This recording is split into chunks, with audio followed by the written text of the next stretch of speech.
অনেকটা ঝানু খেলোয়াড়ের মতো খেলছেন যুক্তরাষ্ট্রের নতুন প্রেসিডেন্ট ডোনাল্ড ট্রাম্প।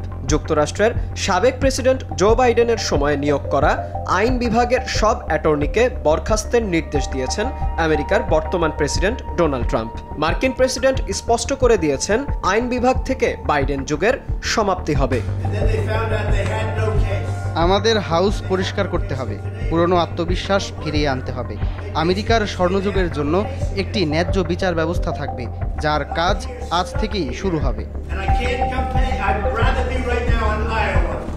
যদিও প্রেসিডেন্টের মন্তব্যের প্রেক্ষিতে আইন বিভাগের পক্ষ থেকে কোনো প্রতিক্রিয়া দেখায়নি। আইন বিভাগের অ্যাটর্নিরা সরকারের বিভিন্ন আইনি সিদ্ধান্তের বাস্তবায়নে গুরুত্বপূর্ণ ভূমিকা পালন করেন এবং তাদের বরখাস্তের ফলে সরকারের বিভিন্ন পরিকল্পনা এবং নীতি প্রণয়ন প্রক্রিয়া শীঘ্রই পরিবর্তন হতে পারে। বিশেষ করে এটি সরকারের আইনি ব্যবস্থায় গুরুত্বপূর্ণ পরিবর্তন নিয়ে আসতে পারে।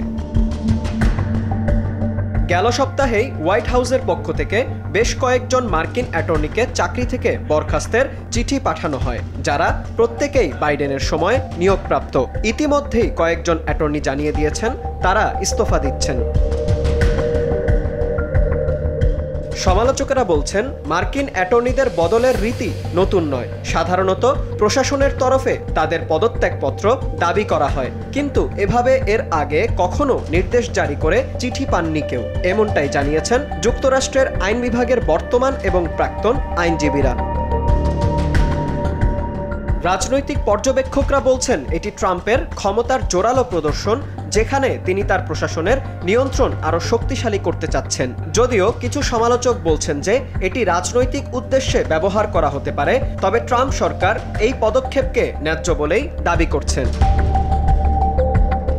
এর আগে বাইডেনের নিরাপত্তার ছাড়পত্র প্রত্যাহার করেন ডোনাল্ড ট্রাম্প। এর ফলে আমেরিকার গোপন তথ্যাবলী আর প্রাক্তন প্রেসিডেন্ট পাবেন না, তার কাছে আর কোনো গোপন খবর পৌঁছবে না। এর আগে ক্ষমতাচ্যুত হলেও প্রাক্তন প্রেসিডেন্টরা এই সুবিধা পেতেন। কিন্তু 2021 সালে ট্রাম্পের ছাড়পত্র তুলে নিয়েছিলেন বাইডেন। তারই প্রতিশোধ নিলেন রিপাবলিকান নেতা। সে কথা স্বীকার করে নিয়ে ট্রাম্প বলেছেন এই উদাহরণটি তৈরি করেছেন বাইডেন নিজেই। 2021 সালে বাইডেন ট্রাম্পের ওপর থেকে নিরাপত্তার ছাড়পত্র তুলে নিয়েছিলেন বলেই জানান তিনি। এছাড়া গোয়েন্দা সংস্থাকে নির্দেশ দেওয়া হয়েছিল ট্রাম্পকে যেন জাতীয় নিরাপত্তার কোনো খবর না দেয়া হয়। বিন ইয়ামিন, RTV।